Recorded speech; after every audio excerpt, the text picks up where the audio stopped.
Kalau Anda bertemu dengan anak ya, atau mungkin kita punya anak yang anak tersebut rodok-rodok cuek sama kita ya, atau mungkin jarang diajak, atau mungkin susah diajak komunikasi, sebenarnya kuncinya adalah dialog.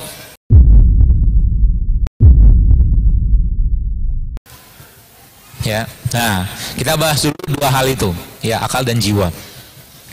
Allah Subhanahu wa taala menyiapkan ruang-ruang ya dalam kehidupan kita ini, Bapak sekalian, untuk bisa atau kita berdialog dengannya. Ya.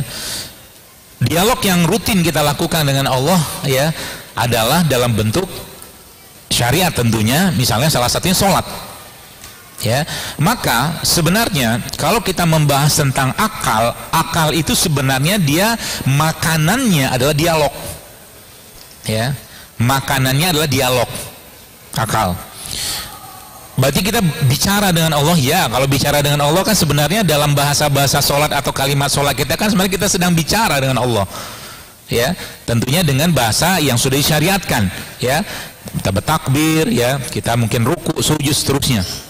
Ya, nah maka ketika dialog-dialog ini sering banget kita lakukan ya dengan Allah, apalagi lebih intens, terutama di waktu-waktu yang terbaik dan Allah dekat dengan kita, seperti waktu sujud ya, apalagi di hari Jumat nih, ba'da asar adalah waktu yang mustajab untuk kita berdoa, bicara dengan Allah dengan bahasanya kita, akal kita itu akan semakin tajam.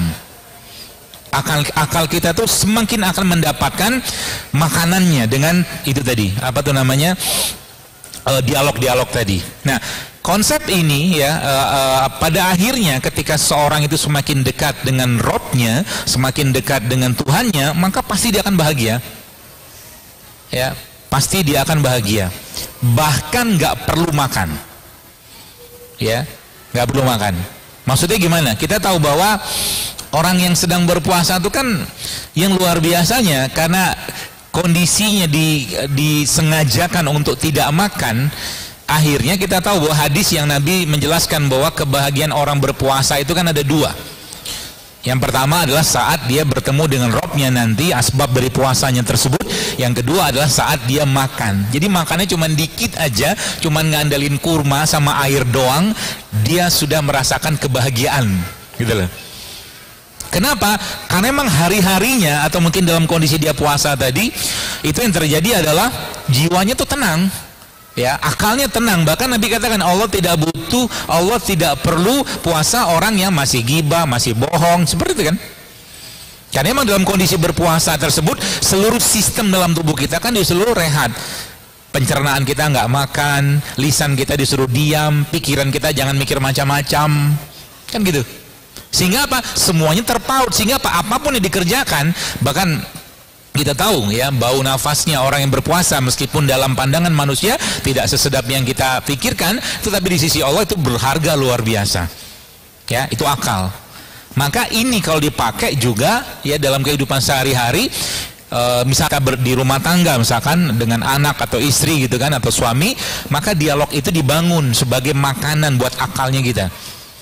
Kalau Anda bertemu dengan anak ya, atau mungkin kita punya anak yang anak tersebut rodok-rodok cuek sama kita ya, atau mungkin jarang diajak, atau mungkin susah diajak komunikasi, sebenarnya kuncinya adalah dialog ya, dialog dengan dia, karena itu untuk menguatkan akalnya ya, bukan lagi dalam bentuk doktrin ya, seperti itu ya. Mungkin kita adalah mungkin yang bapak ibu yang punya anak ABG umur berapa, 16 tahun gitu kan, 15 tahun gitu kan, paling susah mereka sebenarnya butuh apa? Butuh dialog. Jadi makanan mereka itu dialog umur segitu gitu kan, itu akan membuat mereka bahagia.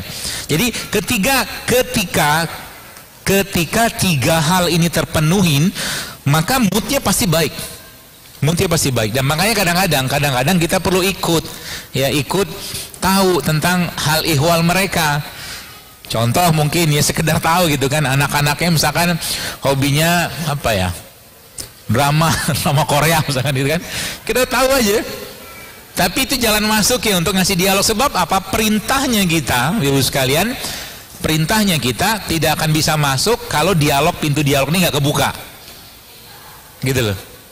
Padahal misalkan anak itu sudah hidup sehat sekarang, tapi dia itu tadi sisi-sisinya itu yang ada tidak terpenuhin. Itu kalau akal.